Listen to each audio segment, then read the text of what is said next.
Good evening, everyone, and welcome to Bolstering Student Resilience.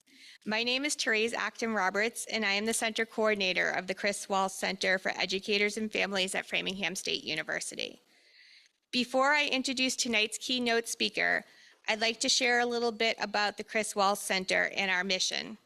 Since 2020, the center has been dedicated to supporting family and educators in providing resources, programming that focus on mental health and educational services for students with disabilities who are gifted and those with unmet needs. Over the past 5 years, we've empowered hundreds of families, professionals, and educators through our work. Our mission. The center is committed to serving our community by providing information and support to families and educators about a full spectrum of educational services available to students with disabilities, gifted students, and those with unmet needs. We offer workshop programming, research opportunities, and professional development for families, educators, and student support professionals, administrators, and advocates throughout Massachusetts. Tonight's event is made possible through a generous grant from the Sudbury Foundation.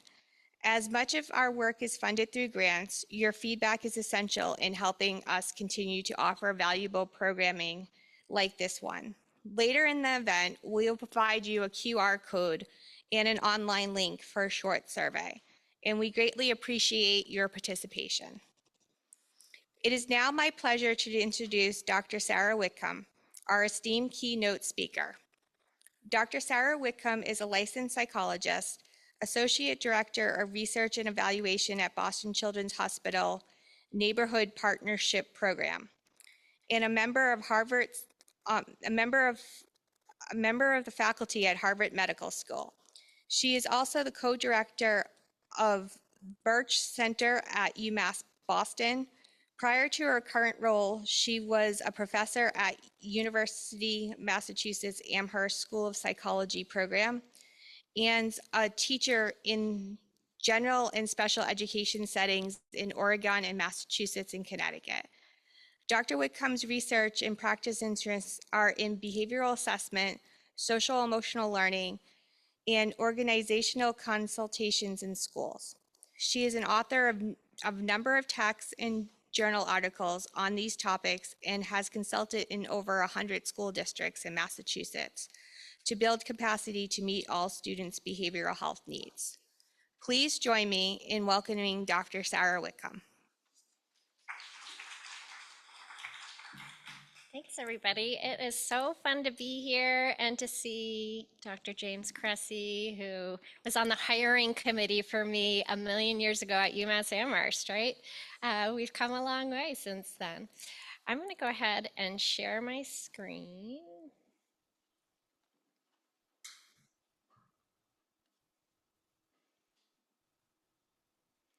And hopefully, hi everybody there who's online. Welcome, welcome.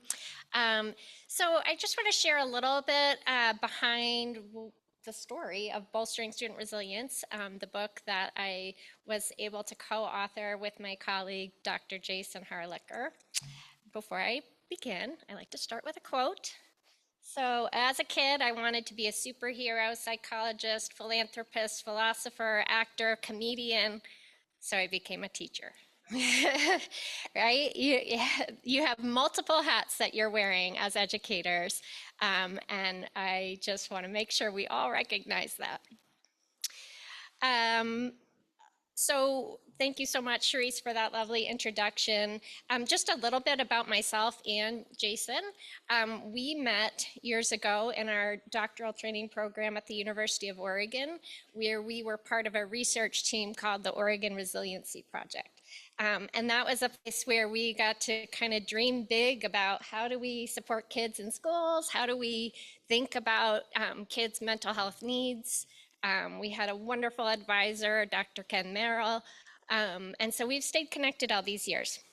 So now you know a little bit about what I'm up to, and Jason is a researcher at American Institute for Research, and we get a chance to continue working together from time to time, which is great. I always like to start with a little mood check. So I guess if you're in Zoom land, you can put your mood in the chat. Um, but if you're here, maybe you can see, yeah, you can see my ducks because I'm an Oregon duck. So I like to kind of get a sense of what we've got going on in the room in terms of your mood, your energy level. Um, what kind of duck? We'll wait till we can see it. There you go. Thank you. What kind of duck are you feeling like today? We've got a Okay, we've got a 9 in the chat. Oh boy, it is that part of the semester. Yes, a 2. Yeah, give me some fingers. A 4. All right, 5. We're like kind of halfway there. Nice. Okay. Yeah, I'm very excited to be here. And I'm also a little bit of a 5. If I happen to sneeze or move too quickly this evening, I could throw out my back again like I did earlier today. So don't mind my strange facial expressions that I'll make. But other than that little bit of back pain, I'm feeling more like a 1 than anything else. Okay, so you've already heard about my background, but I do like to also say that I'm not always successful to live a very balanced life. And so I also notice that dog mom comes first. I'm a dog mom, a mom, a wife, sister, daughter, friend, runner, and I try to get outside as much as possible. Okay, so I'm not sure how many of you are familiar with Slido, but if you have a phone handy, you can use the QR code here. I'd love to get to know a little bit of who we have in the room. Oh, I just updated this, but it didn't update. I had added professor because I forgot as soon as I walked in that I was at a university. Um, but maybe give me a sense of who you all are, and let's see if this actually works.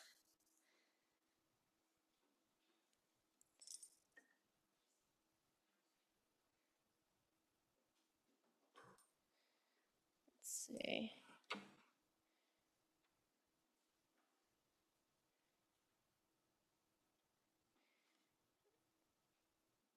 Oh, technology. I'm going to stop my share just for a sec.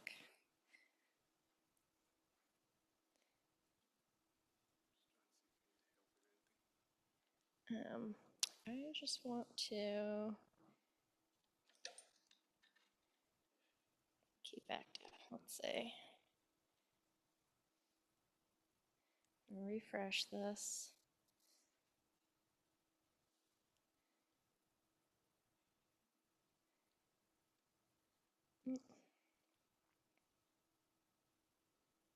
Sorry.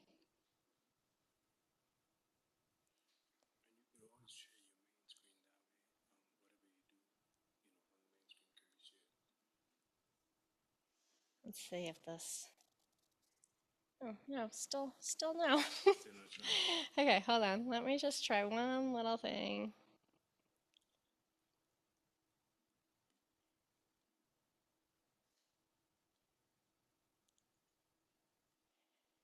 If not, we'll do it the old-fashioned way. All right.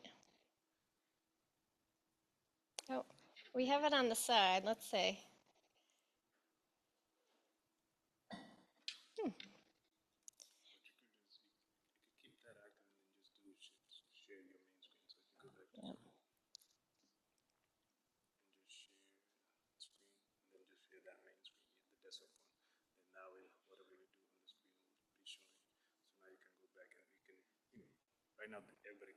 Yep. Yeah. Okay, thank you. Well, that didn't work as I thought it might, but that's okay. We still have our data. So we have a whole lot of pre-service educators here, some current educators, administrators, um, and I'm unable to scroll, but how about nurses, behavioral health professionals, professors? Who am I missing? Parents? Okay, awesome. Awesome. Um, well, we are gonna try it again, so we'll see if it works the next time. All right, so today's agenda, I want to share a little bit about the current state of children's mental health and the state of schools, and then just to get into the book itself and think about some of the ideas that we were trying to put forward in the book, try to bring them to life a little bit. And then we will tie it all together at the end and think about how do you protect your own mental health, right, as we work in these fields where we're caring for others. Okay, so the big idea is we know that the mental health needs of our students and education in our educational system are increasing. We know that teachers are really on the front line, right? Kids are in schools and teachers are spending most of the time with kids in schools every day. The good news about all of this is we really do, through research, through practice, we know what to do. We know what to do to prevent and intervene for kids. And now it's how do we do it? How do we stay the course? Because it is hard work, right? So the idea is that we've just got to kind of think through how do we buckle down and do this hard work. So that's where we come to that word, resilience. And I'm going to share these two definitions. The first is thinking about the capacity of a person to maintain their core purpose and integrity in the face of dramatically changed circumstances, the ability to not only overcome setbacks, but to also move forward. So that, when I saw that definition, I've seen different definitions of resilience over time. That one really stuck with me because it's really about the how do we stay true to our core purpose when things feel really hard and burdensome and oppressive sometimes, right?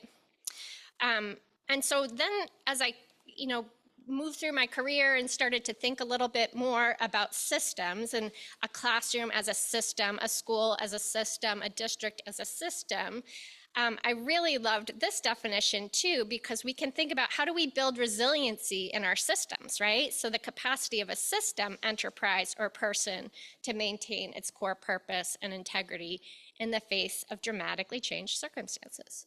So we're definitely in some very interesting times right now in the United States, in our education system. And so how do we kind of hone in and keep coming back to our core, what brought us here in the first place? Okay, so I just want to start with a quick definition of how I think about mental and behavioral health. I oftentimes kind of interchange those terms, but the idea is that we're not just talking about symptoms or mental illness, right? We're also thinking about good, healthy behaviors, wellness, right? So this idea that mental health is as important as physical health, and it's not simply the absence of illness or symptoms, but also the skills, right? We're talking about skills to cope with all of life's challenges. And so this visual is a little bit hard to see, but what you see are kind of quadrants. And so we think about health in terms of high well-being, low well-being, and then on the left, low distress, high distressed. And typically we kind of fall in one of those quadrants when we think about our own selves and our own mental health. If we're high in well-being, low in distress, we kind of are in a place of wellness, right? Complete mental health. We might be symptomatic but content. We might be vulnerable. Different times in our lives make us more or less vulnerable to challenges. And if we experience low well-being and high distress, that's probably a sign that we're really in sort of a troublesome spot and probably need to access more help. Okay, so I want to give a little bit of statistics just around Massachusetts in particular. So as of July 2024, our population in Mass was about 7 million. And during the academic year, every day, we had about 915,000 kids in our public schools. We had about 77,000 full-time teacher staff, right? So when we think about that, a lot of people are walking into school buildings every day, about 1 in 7 people. And then when we think about the rates of mental health concerns, right? they have really kind of skyrocketed since COVID. And what we would see is about 20% of our kids are experiencing a mental health concern of some kind. So that's about 183,186 kids. So when I was doing some work with the Birch Project, which is the behavioral health integrated resources for children, much easier said as Birch. We did some kind of landscape analyses of Massachusetts to try to understand what's going on for kids in schools. So what we started to look at are, okay, who are the people in schools that are mental health professionals, right? We were looking at school counselors, school adjustment counselors, school social workers, school psychologists. Nurses fall under that category, under sort of a DESE umbrella of licensure. And what we found is that we've seen increases with ARPA funds of our behavioral health professionals. Those are maybe not happening quite as much anymore. They're getting cut. But the take-home message here was that we don't have enough, right? There's a shortage of behavioral health personnel in schools. We have a lot of kids with need. And so the capacity of our system to manage that level of need sometimes feels a little bit like this. Oh my goodness, what's going on? How do we do this? We are going down a waterfall on fire, right? That's sort of like, I'm painting a really gloomy picture. But the good news is, again, we kind of know what to do, right? We have these key mental health professionals in our buildings. And we also have all of you, we have teachers who are really kind of at the forefront and at some level can support the prevention efforts that are going on in schools, the resiliency efforts that are going on in schools. And so we'll think about that some more. So what does this look like? What does this look like in the classroom when we have kiddos that are experiencing challenging times? I like to kind of bucket it into fight, flight, freeze, fawn, right? Sometimes it looks like anger and confrontation. Sometimes it looks like panic or avoidance or running away. That's what I'm kind of hearing a lot of lately is some runners. Freeze, maybe shutting down, kind of more internalized concerns. Fawning might be trying to please others, might not know how to kind of assert oneself or take agency within oneself. And so this can be really stressful. It can be super stressful for the people working with kids, right? And the other piece that I think is super interesting is that was one of the biggest learning moments that I had in my very early career as a teacher. I was working out in Woodburn, Oregon, in a classroom with kids with emotional and behavioral disabilities. And here I was, kind of white, middle class, brought up in Connecticut, went to school in Boston, and most of the kids in my class had immigrated from Mexico, and it was a very mobile population, so kids were in and out. And so these kids had a very different background than me, right? So when we think about culturally responsive practice, that was something that I just remember feeling ill-equipped at the time, but really thinking hard about, oh gosh, okay, how to interact with families, how to interact with kids. I've got to really kind of take in what are they valuing, what are their life experiences, because they had a bit of a different worldview than I did. And it was a really important learning experience that I think is part of our work as educators, right? To kind of think about, well, who am I in this moment? Where do I come? How do I make decisions? And who are the kids in front of me? So it's challenging, but we also, if we think about that definition of resilience and sort of at our core, what we hold as most important to us, why did we get into this field, right? For me, it was really about wanting to support kids in living happier, more well-adjusted lives, and in school, having some opportunities to find community to be able to do that. Right? So think about your own maybe definition of resilience. What brings you here? We're going to try this again. Let's see if this goes. I'm going to try the Slido app. And the goal here, nope, is not that. We already did that one. The goal is to create Well, none of my technology seems to be working. I've never had this trouble with Slido before.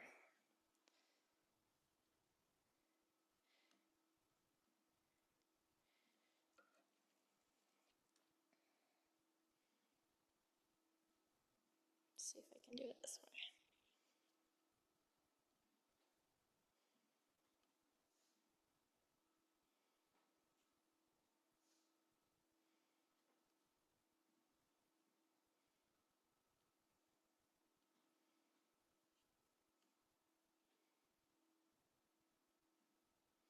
Okay, so the question here is,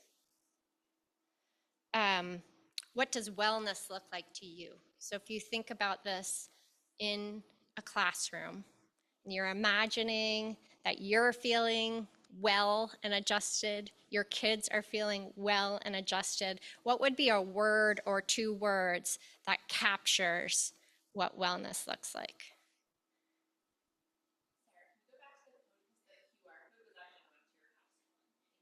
Yes. Hopefully this works. I don't know. I switched some things around. Is it going to the right one or no? It isn't. Let's see. Let's try it this way.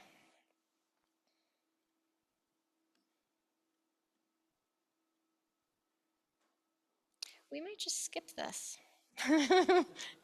This might just not be my day for this. Okay.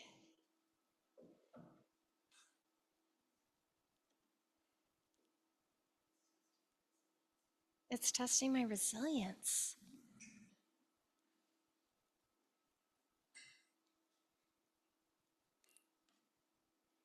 All right.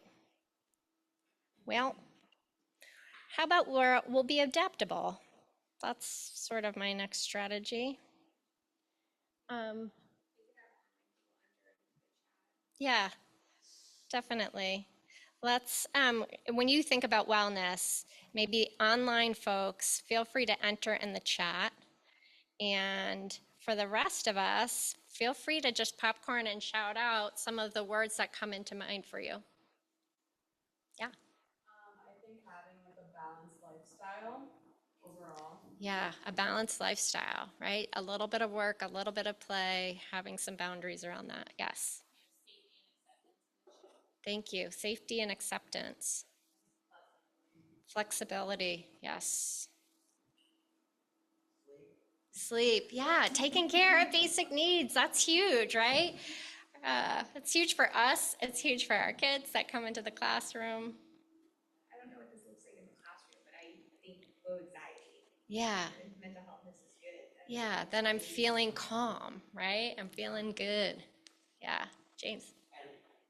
And when a problem happens, like what did just happen, Yeah. being able to just kind of move on. Yeah, we can roll with it. Adapt. Yeah, yeah. You know, experiencing joy, balance and energy, and liberation and community all from the top. I love that. Liberation and community. Absolutely. Absolutely. Okay. So let me just bear with me a little bit longer because I'm going to also talk about how this continues to be hard, but then we're going to get to how do we make it better, right? I promise we're going to get there. So one of the things that I've been thinking so much about over the last several years, and my colleague Jason and I talked a lot about as part of this book, right, was the idea that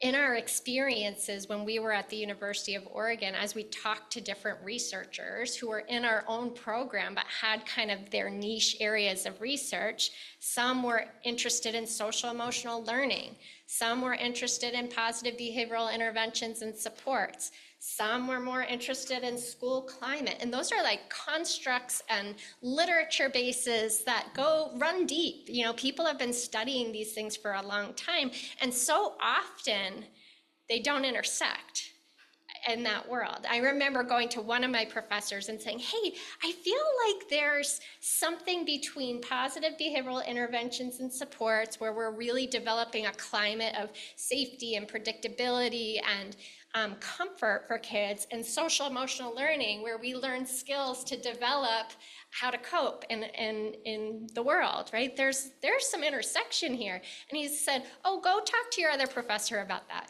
And the same to the other, oh, go talk to they study that thing, right? And so to me, that was like an eye-opening experience of, oh, this really is where we see silos. When we talk about silos in academic institutions, that's kind of real. And then what happens is it filters down into practice, right? So we in schools so often will adopt a new curriculum or adopt a new way of thinking. And so classroom positive behavioral interventions and supports, great, right? It's about maximizing structure and responding to inappropriate behaviors in the classroom and acknowledging great behaviors in the classroom. That's one kind of framework to think about. Trauma-informed care is a whole other lens to be thinking about. How do we support kids that have experienced trauma, or communities that maybe have experienced trauma? How do we restore relationships, particularly when there's maybe a challenging behavior or challenging interaction that's happening? We have multi-tiered systems of support that we talk about, both preventing and responding to kids' learning and behavioral needs, right? Oh my gosh, we could go on and on. There's so many different kind of frames out there and different curriculum, and oftentimes we'll adopt different things to try to meet the needs of our kids, but then it's so confusing, right? We did a research project where, again, we were kind of scanning Massachusetts, and we scanned all of the counties in Massachusetts, and we surveyed district administrators to say, hey, who are you partnering with to learn about social and emotional and behavioral health for kids? And what do those partnerships look like? Are they kind of like one-time trainings? Are they ongoing sort of coaching partnerships? What does that look like? Any guesses? Well, as a researcher, it was hard to find any themes because the theme was, it was kind of all over the place, right? We saw that districts had between 2 and 12 partners helping them with behavioral health. We saw that sometimes it was like a psychologist around the corner that would come in and provide supports, and sometimes it was like multiple grants from DESE and from the Department of Mental Health, and all, again, well-intentioned, trying to get supports in the hands of our kids, but with slightly different sort of frames or words to try to get at that, right? So Jason and I spent a lot of time kind of talking about this, like there's got to be a way to pull this all together, right? And so we started to kind of scan the buzzwords in education, informed practice, restorative practice, and we tried to look at what do each of these frameworks offer, right? And in one way or another, we kind of came down to these 3 C's, right? It's about creating environments that are based in consistency and predictability. It's about finding, bless you, connection, right? And community. And then it's about compassion. And as we talked today about just this idea of what wellness looks like, we came up with words like adaptability, flexibility, right? How are we compassionate with ourselves and with the kids that are standing in front of us, who are coming with really different experiences every day? So then we're trying to really kind of make this real for folks and really think about it in terms of what does consistency, connection, and compassion look like in a classroom for teachers. And so we started to think about multi-tiered systems of support, which are becoming more and more common, right? How many people are familiar with multi-tiered systems of support? Maybe have heard that a little bit. Basically what it is education tried to adapt a public health lens to education, right? And so a public health lens is thinking about universally, what do we offer to all people in our buildings, all kids, all staff, everybody, right? What are sort of the free, easy resources and approaches to support behavior, do we offer to everybody? Those are really the prevention practices, right? And then the targeted support and the individualized supports come into play when we identify that there's some kids that maybe have demonstrated some risk for certain behaviors or some risk for anxiety or depression. And individualized practices are like, we know those kids, right? They're running out the door. They're engaging in needing much more intensive wraparound supports. So our thought with this book was to really think about the universal. What are we offering to everybody that comes our way in terms of consistency, connection, and compassion? So, big picture, we're thinking about consistency in terms of developing an environment based on predictability, creating unambiguous environments, right? My daughter, that's like her word lately. She keeps talking about ambiguity. She's like, I don't like ambiguity. It makes me anxious, right? So how do we clarify the environment around our kids so that they know when they come into the classroom, what am I supposed to do? Where am I supposed to sit? What are the routines that we have established here? It's also about routinely and consistently teaching and reteaching social and emotional pro-social behaviors. The connection piece is around how do we build the relationship, right? So within that environment, how do we build a relationship where we are strategic as educators and how we relate to our kids? We're thoughtful about it, we're really intentional. And we provide feedback, and we call that wise feedback. It's that communication of, I have high expectations for you, I know you can do it, right? And then compassionate are about those compassionate responses. How do we adjust and match our supports to meet needs?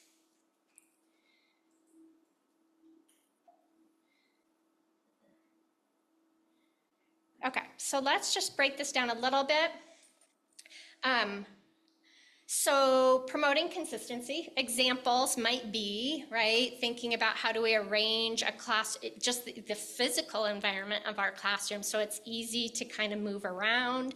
It allows space for us to regroup if needed, right, a cool down space. I worked in a school where they implemented the chill zone in every single classroom, right, for kids that needed to come back and regulate before they could get back to work. It's about teaching those types of routines. When and how do we use the chill zone, right, so that kids can get their needs met. It's about active and ongoing teaching of pro-social skills and regular feedback and acknowledgement. So I have some examples that I'll share. So this is an example of how you might have a school that has what they call their positive behavioral interventions and supports in place, right? And they're coming up with some core values or expectations for the whole school, and you might adapt those expectations in your classroom so that you're using the same language, right? So we're creating unambiguous environments. We're using the same words to communicate our expectations for one another. Oftentimes we've worked in schools where teachers have worked with the kids too, and they have that common language already developed, but then they're kind of working with the kids to establish, well, what does that look like for us? How do we value those words in this classroom, right? And part of the reason for doing that is, and stating these expectations and values in a really positive way, is because when we start with no, no, no, don't, you know, I didn't even think about doing that until I saw the sign, right? Didn't even have the urge to ride the unicycle. I love this example here because this is where, this was a school that we worked with years ago in Amherst, and they worked really hard together to develop what they would call their core values in their building. So that common language that they were going to consistently use with their kids. And it was cooperation, accountability, respect, and empathy.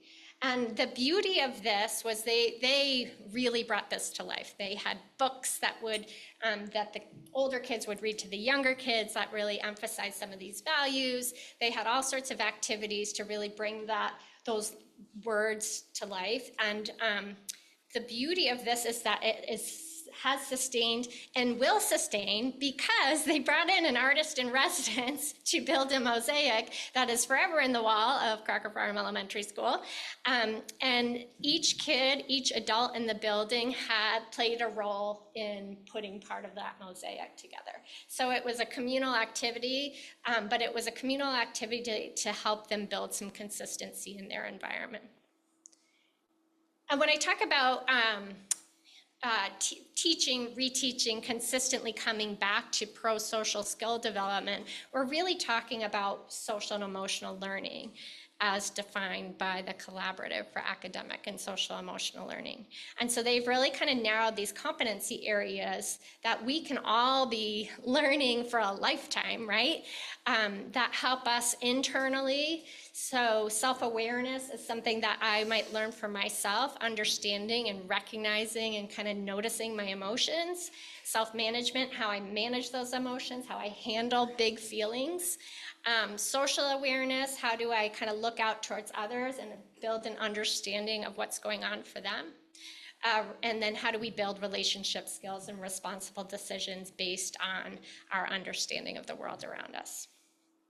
So there's lots of curriculum, there's lots of practices, and there are ways in which we can also think about the common language in our buildings and the social emotional skills that I'm trying to teach. So again, a little bit hard here to see, but if our core values are respect, achieving, and organized, responsible, and we're thinking across settings in the building what that looks like, online, which is a big one these days, right? Online, I might check my feelings before I post. I might reread a message before I post, right? I'm kind of weaving in some of that social emotional skill building with the building of a consistent environment.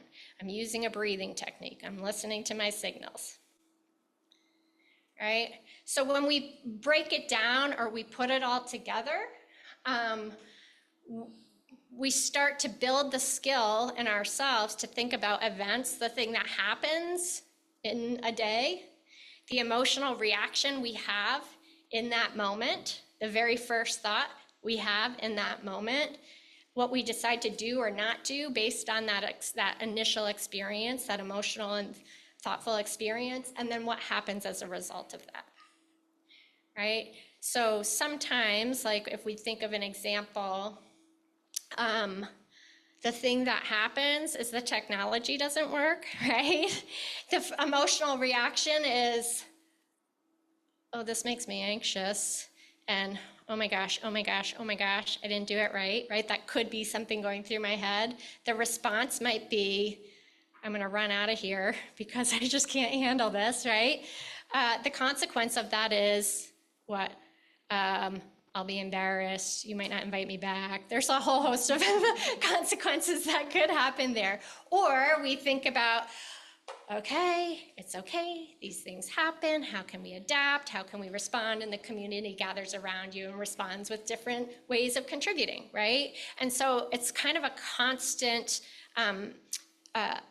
approach for us as educators to have to think about this within ourselves, but then we're also trying to teach these skills to our kids in a consistent fashion. I'm looking at time, and I won't show the video right now, but, or maybe I should. It's a great video. So it's a video that really captures, I would say, what I'm trying to explain right here. And it is, anybody familiar with Brene Brown? She's amazing. This is obviously not the video you would share with your students, but as adults, I think we can appreciate what's happening here. So I'm going to go ahead and share sound. Oh, it's asking me for, oh, here we go. It's asking me for a password.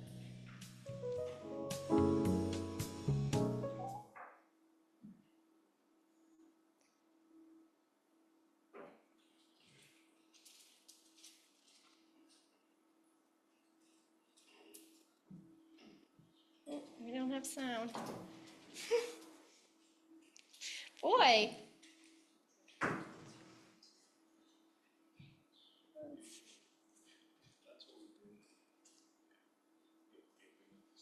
I have this on here. Okay. How many of you are blamers? How many of you, when something goes wrong, Is it sharing right now? Yeah. I think you got off the share.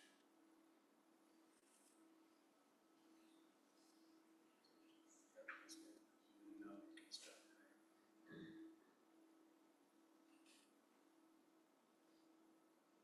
Give me 1 second.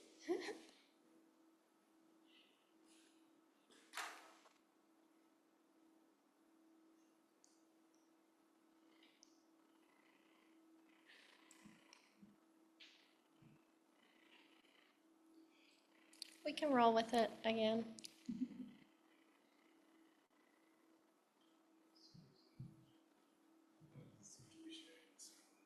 That's okay. I'll just keep moving.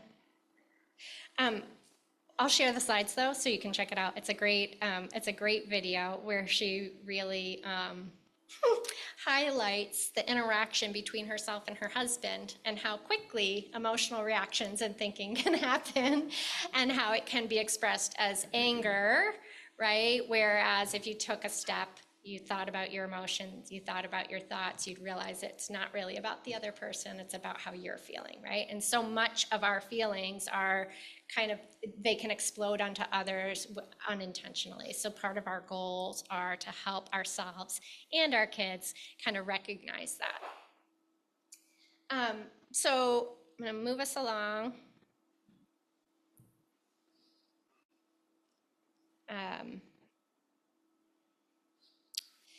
And this is just an example, I'm not going to walk through it, but this idea that the goal here is to think about, we really want to strategically and systematically teach this, right? So we want to teach these skills just like you would a math or a reading lesson. You want to teach a social and emotional lesson.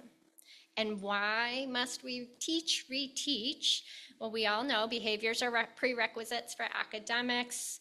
Procedures and routines create structure, but repetition is key for learning new skills, right? So do we want to take any guesses here? For a child to learn something new, it needs to be repeated how many times do you think? 1,000. 100? We have 50 in the chat. 50? It's 8. For a child to learn something new, it feels like 1,000 probably, but it's 8, right? How about adults?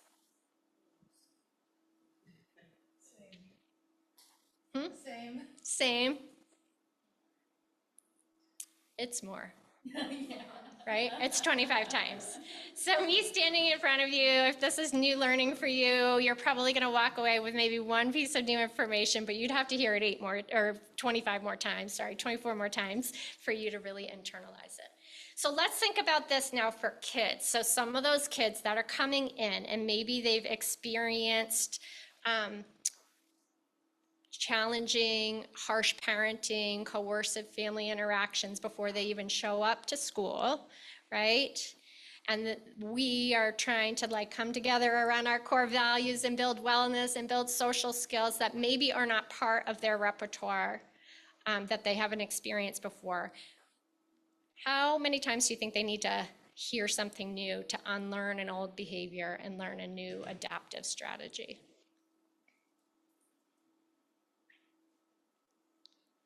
You got a guess there?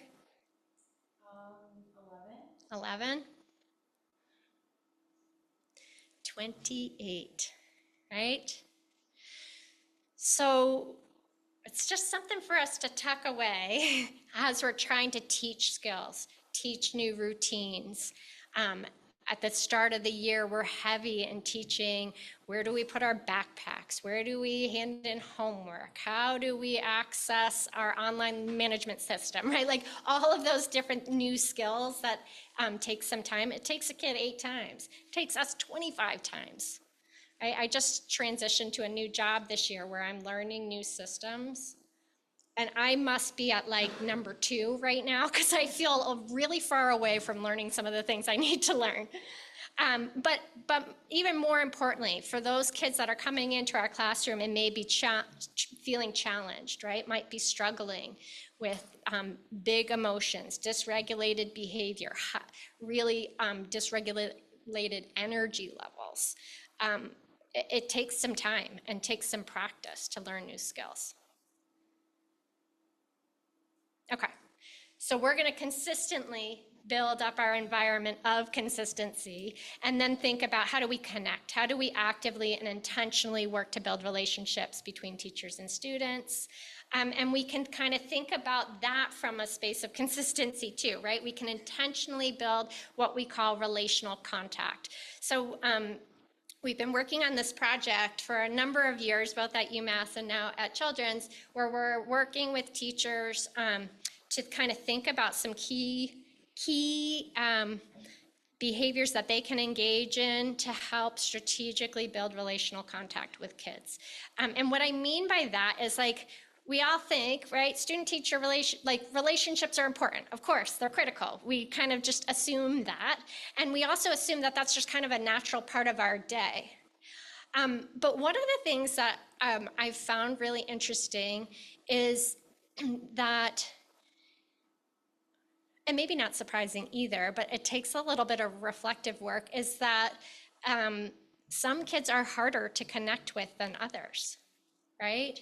And if we're not paying attention to our behaviors as teachers, we might just naturally kind of affiliate with certain kids that maybe are more like us or easier to talk to, right? And then at some level, there's going to be some discrepancy between our relationship with this kid and our relationship with other kids that are more challenging. So one of the things that we've been trying to do is think about how do we intentionally have positive interactions with all of the kids in our classroom, and where do we create spaces for that? So examples of relational contact. I think about this one teacher that I was observing, and he was so masterful in his classroom. His high school classroom, 9th grade. I can't even remember what the lesson was on at this point. It was an English class, and he just did a beautiful job of, like, teaching a quick mini lesson to the students, keeping their attention, keeping them engaged, asking them questions, giving them opportunities to respond. And then he put them to work where they were, like, drawing something and they were writing about something. And then he was just active. He was circling through that classroom. He was dropping a quick joke over here to say, hey, looks like you're drawing a picture of somebody with big muscles, that must be me. And then he's going to somebody else, how can I help you get started? And he's just kind of moving and connecting and was very purposeful about that. There's also been a lot of research. This greet students at the door. You've probably seen a bunch of reels of all the different high fives, handshakes, things that you could do. But there's federally funded research that was happening to look at when we intentionally stand at the doorway and greet every child, that has a positive effect on their on-task behavior in the class. So that's an easy win right there. Standing at the classroom and greeting our students might make it easier for those kids to engage and easier for us to teach. Mood checks is another kind of way to connect with kids and also to be consistently teaching some of their pro-social skills. Anybody ever see the mood meter? It's kind of hard to visualize here, right? But the idea here is that we're building up emotion vocabulary at the same time that we're checking in with our kids. So if you look here, it's how pleasant are you feeling and what's your energy level? Yellow being sort of like, I'm feeling great. Green being maybe low energy but calm. Blue being low energy and, like, not feeling so good. And red being high energy and not feeling so great, so maybe a little anxious. And so what's in each of those boxes is choose a word that helps us to connect with how we're feeling. I just did this last night in my class. I'm teaching at UMass Boston with graduate students, and we had a great conversation. Like, they were all in a pretty green zone last night, and I was like, okay, we're happy but chill. as opposed to 2 weeks ago, where we were all kind of in the red zone, like, what's happening? And they're like, we can see the light. We can see the light at the end of the tunnel of this semester. And it's like, oh yeah, that makes sense, right?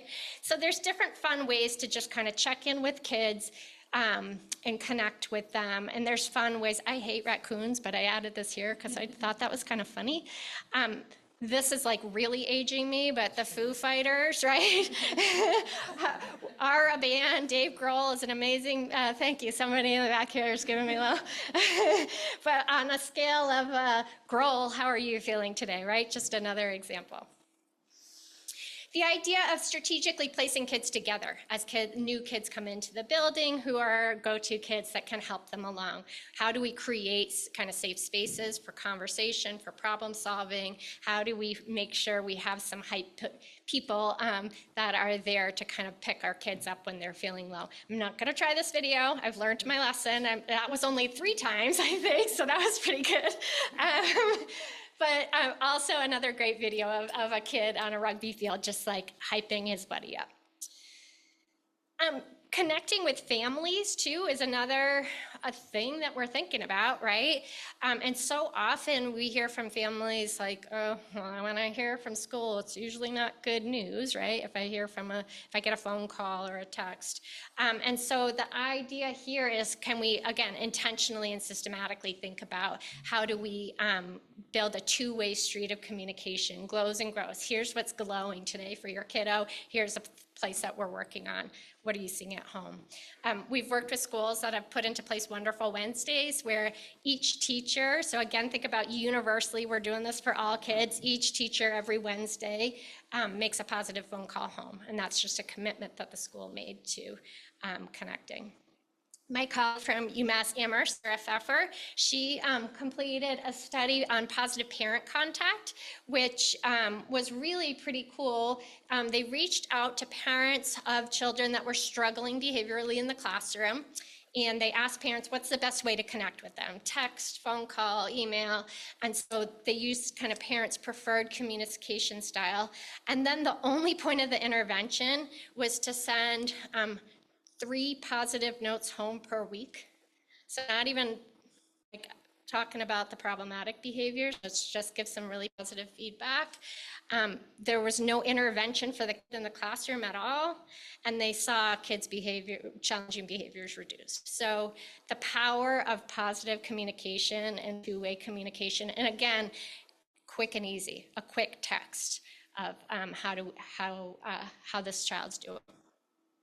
So that idea of using feedback to build connection, right? We're constantly thinking about how do we teach and strengthen skills? How do we give kids feedback when they're engaging in something really hard? They put a lot of effort forward, right? We're thinking about behavior-specific praise, that idea that there's a formula to praise, right? That we want to name the student. We want to give them really kind of specific feedback on a specific behavior. Hey, I really noticed that you were taking care of your friend that was today while you were walking down the hallway, and that really showed that you care, right? Very positive, kind of very explicit feedback. It makes it, from a behavioral stance, likely that that child's going to keep doing those types of behaviors because they get that kind of feedback.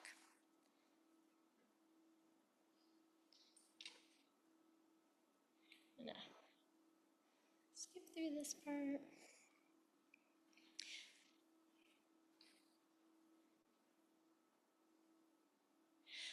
Okay, so then let's talk about, this is kind of moving into our compassionate responses, right? So let's think about supporting behavior change. So supporting kids when they are engaging in challenging behaviors in our classrooms. And there's a great resource that I've linked here. But let's think of what that looks like, right?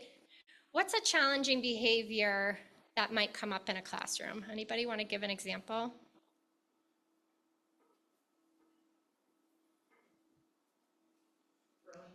Throwing things, right? So we know that this child may be likely to throw things when angry. And we know that because it's happened before, right? So we know that like oftentimes there's a pattern to behaviors that happen. And oftentimes there's kind of an escalation that happens with behaviors. So when I think about a student that I had who would come into the classroom, calm, very social, sit down. This was a child with major kind of learning issues and some behavioral challenges. And things would be going okay. It would be nearing time for writing. I'd see the leg start bouncing a little bit, and I'd say, okay, let's get started. And then we'd see maybe some peer interaction, some avoiding getting started. And then if I redirected to task and I redirected again, the child would rip the paper, would throw it in the air, right? And just, that was escalated, right? So behavior follows a pattern most often. We don't always know it's coming, right? We have to learn, it probably takes us 8 times to learn it, right? But then we can start to see that like, oh, there were some warnings. That bouncy leg, that kind of chatting up with peers. I probably could have intervened sooner versus just continuing pushing like, let's get back to work, right? So oftentimes when I was working with kids, I would show them this. And I'd be like, gosh, walk me through what just happened. You know, that was after we were in a recovery zone. That was part of our recovery, like restorative work, was to kind of like walk me through what could I have done differently for you in that moment? What could you have done differently in that moment, right? So this is all to say that behavior is pretty patterned, right? And it's a way of communicating. So the student is communicating something. I don't want to do this. This is too hard for me. I'm embarrassed to try something hard in front of my friends, right? There's a lot of communication that's not actually being verbalized through these behaviors, right? It's not all that different from animals, right? What's being communicated here? Mischief, yes. Maybe like pay attention to me. I'm bored. Or I did something wrong. I don't want you to find me, right? There is some communication without language here. Oh yeah, I forgot there is. I'll just keep meowing excessively. Eventually somebody will notice me. My dog used to, he used to tap the dinner bowl at 6 p.m. every day. Feed me, tap, tap, feed me, right? So all of this to say that we can start to learn the cues of our kids' behavior over time. It might take us 8 times to figure it out, but we can learn those cues and we can think about how to adjust our behavior, right? But to also recognize that we have our own emotions in these situations, right? Like when that kid was ripping up the paper or yelling at me, I had an emotional reaction. And that kind of pushed my buttons, right? I was like angry, I was frustrated, I didn't always know what to, I was a young teacher, didn't always know what to do, right? So like part of our job is to also build our own awareness so that we can label what's happening for us. And that might help us adapt reactions rather than keep pushing, maybe I step back, right? So this idea of just try, take a breath, reflect on your emotions, and think about what's going on for this kid. What is this kid communicating in the moment? Because the big picture is, if we start to recognize what's going on, right? So when the knee starts bouncing, maybe there's something I could do preventatively. Like I could say, hey, I'm going to give you a writing. We have to do writing. Do you want to do it here? Do you want to like sit in the chill zone to get it started, right? I could start with a choice. I could prompt coping strategies as I see somebody getting more and more frustrated. So again, maybe it's time to head to the chill zone. Why don't you take a walk, right? Take a breath, come back to this. Reinforce and encourage. Boy, thank you. You really did that. You were able to get that big feeling under control and get started at work. That's hard to do, right? And then when the peak's the peak, we have to just kind of go into our safety and crisis responses and then come back and restore the relationship. So some strategies here just on how to respond to unwanted behavior. So again, connection is about, compassion, is about adjusting structures to meet the needs of our kids. It's about connecting first, right? So changing your language from they want attention in this moment to they need connection. Asking them, what do you need to feel safe? What do you need to reset? And then think about how to interrupt a heightened state, right? I need to pause our conversation for a second and get a drink of water, right? Offer a calm activity. There's lots of ways to kind of try to negotiate and navigate some of those strong feelings.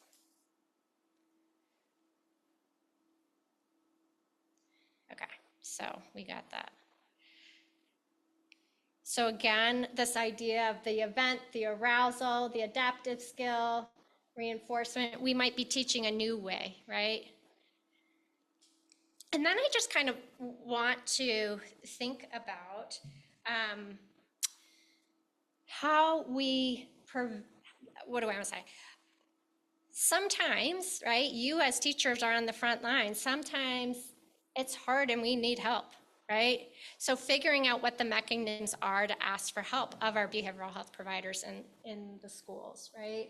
And so this was a tool that we developed to help teachers kind of think through, what have I tried to prevent, teach, and respond differently in this environment? And can I bring this to someone and say, hey, I've tried all this. Like, I need more ideas. I need help. Maybe this child needs further kind of supports. I'm just realizing that.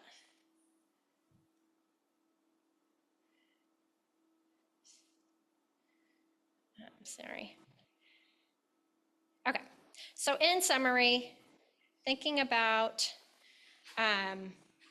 consistency, connection, and compassion. And I think when to kind of bring this back to the current time and to that definition of resilience and how do you stay true to your core, right? This is hard work, but also there's a space for you to think about your own care and how you think about building consistency, connection, and compassion for yourself, right? So how do we, some of those words that were so beautiful that were shared by you all in the chat of what wellness looks like, how do you create a situation where you're experiencing those words as well?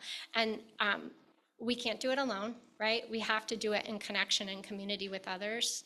Have to kind of find a place where we can give ourselves some compassion and grace if we need to take a break, to think about how we have agency and in the systems we're working in. Who can we turn to? Who can we ask for further help, right? And so I think using those C's for ourselves and our kids is what's most critical. So I'm going to stop there. I've left my email address. I'll share these slides with you. I've also added the Birch Center is a statewide center for technical assistance in school mental health. And we're working really hard to provide free resources to educators across the state. So I invite you to check out our website as well. And I'll stop there. Are there questions, comments?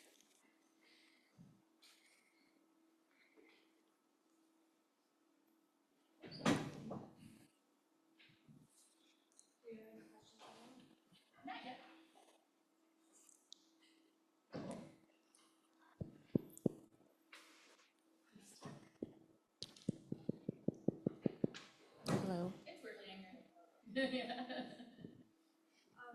Maybe I think as an educator, I always had trouble giving specific feedback.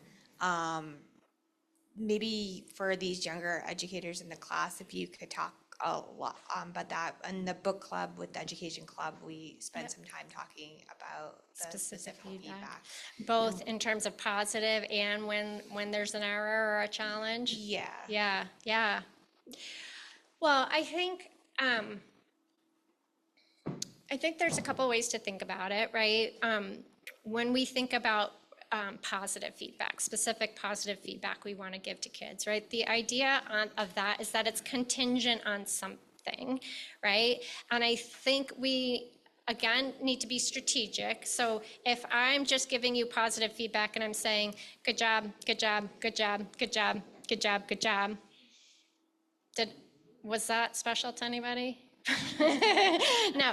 Do you think what was I saying good job about? Do you know what I'm saying good job about? Probably not, right? But if I can really point out the thing that you're doing and be really specific in that and provide that feedback, then that's a space for learning.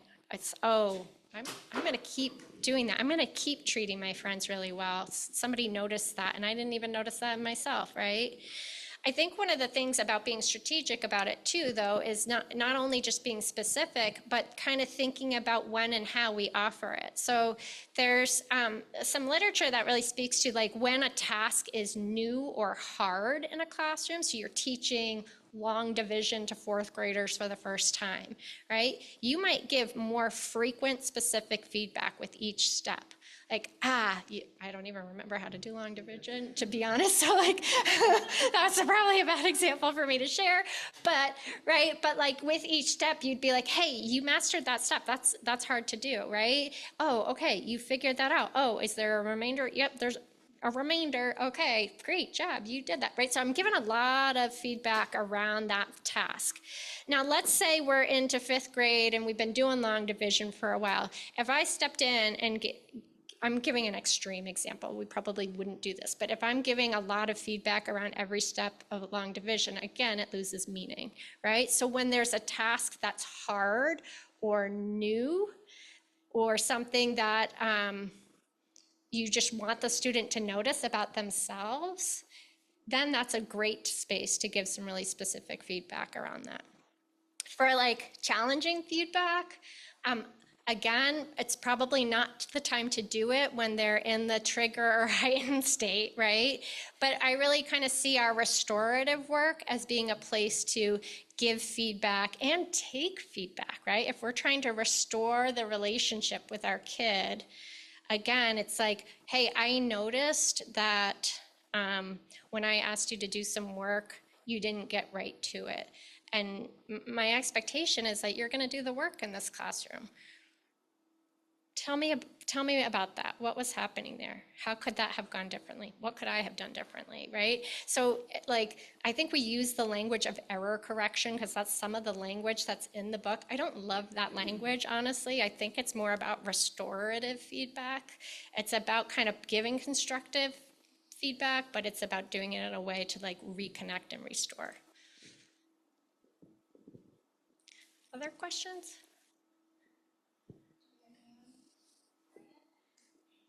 Quiet group? Yeah.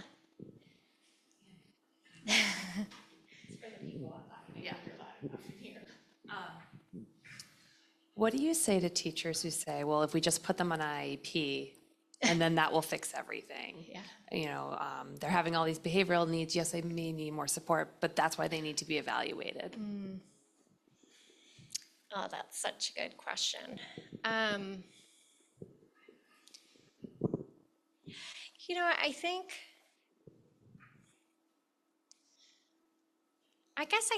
you know, if I'm working in a consultative relationship with teachers, there's part of that work where I'm trying to join with them, like, boy, right, and empathize.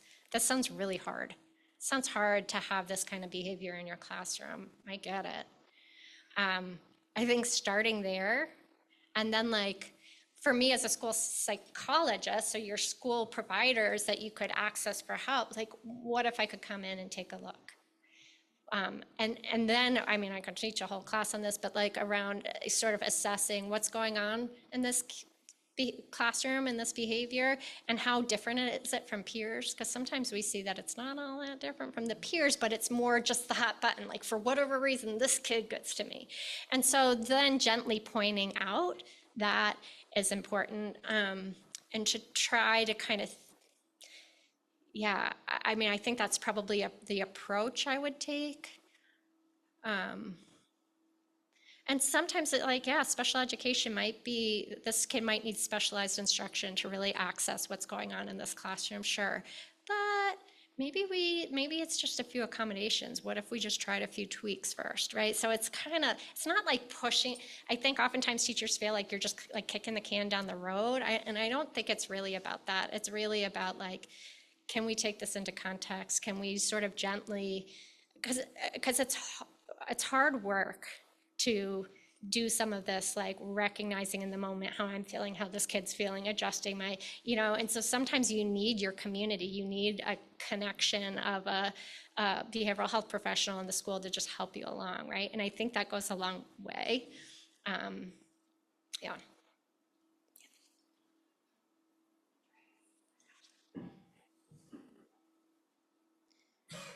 right, so this is for me, not from the chat. Okay. So, as I work in outpatient mental health, and so I loved your example because I work with that kid. Yep. Exactly that kid. Yep. And so I just wanted to name that I really appreciate, so this isn't exactly a question, but I wanted to name that I really appreciate you bringing the compassion piece in, because that kid was labeled behavioral, and it turned out they had a writing disability, and they were the kid that needed the IEP to have support in the classroom. And when they were labeled behavioral, there was a very adversarial relationship between them and the school professionals they were working with. And this year, that kid loves going to school. Yeah. And it just makes such a big difference to have that compassion and to take that moment to be like, what is actually going on here? As opposed to just assuming that the acting out is just acting out for its own sake. Yep. So just wanted to name that I really appreciate that I literally see the difference in my work. That's so great. And that's such a nice story. And yeah, I appreciate that so much. A lot of the work we're doing at the Birch Center actually is about like helping schools to build up their capacity to meet the need by actively and more intentionally partnering with outpatient and community service folks. And so, kind of getting on that same page and trying to think in that same way is just, it's so important. But it's a paradigm shift for some, for sure. Any other questions? Wow. Thank you so much. I just have some closing remarks. First, thank you, Dr. Sara Whitcomb, for such an insightful and valuable presentation. And thank you for all of everyone's engagement and participation tonight. Before we wrap up, I'd like to take a moment to share some of our upcoming events. Next Wednesday, our ongoing caregiver support group will hold its next session. This is open to everyone, even if they haven't attended a previous caregiver support group. So if you're a caregiver, that's open. And then next Thursday, we have 2 events.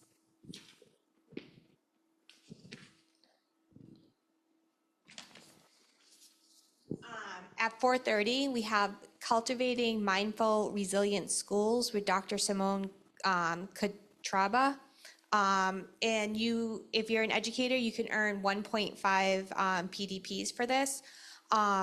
She goes over mindfulness techniques and strategies that you can use with your children. We have, in the fall, she went through strategies you could use with yourself, and now she's using strategies you can use with your students in your classrooms. But it also is good, parents could learn from it too, because it's strategies that can be translated to your own personal children. And then at 7 o'clock, we have Fostering Family Resiliency Through Art. We have the organization Art Relief present how to co-regulate through art with your children, and they're gonna give some examples. And then later in April, on the 28th, we'll be hosting an online ADHD panel featuring professionals with both expertise and lived experience of ADHD. This event will be perfect for caregivers, educators, and mental health professionals.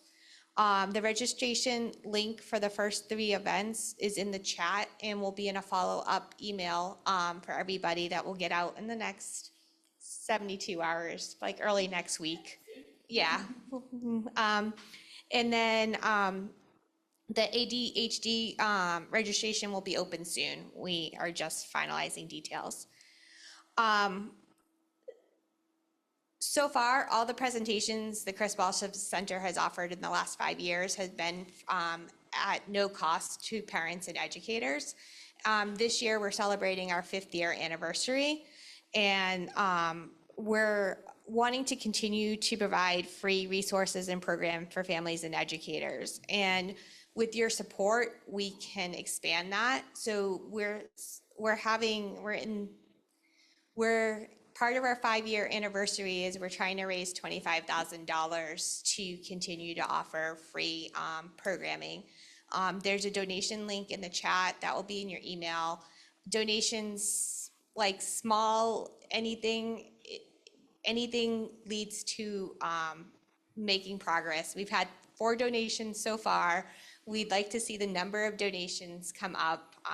And again, this provides, free or low cost programming to families. So if you're in